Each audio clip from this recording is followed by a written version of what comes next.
Ato payo lamang bilang isang degree holder na standby na umaattend ng seminar. Sasabihin ko na lang, DICT, the Tech Terahertz, in partnership with Terahertz USAID and DICT. Maraming chapter ang DICT, chapter ng di ko alam kung saan kayo. And marami rin ang seminar na binibigay sa inyo.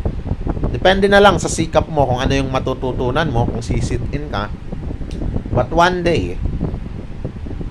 fucking day, yung baho ng ano mo, paano ka magpuppetry, paano ka magmanipula ng impormasyon, paano mo baliwin yung tao, it will be revealed one day.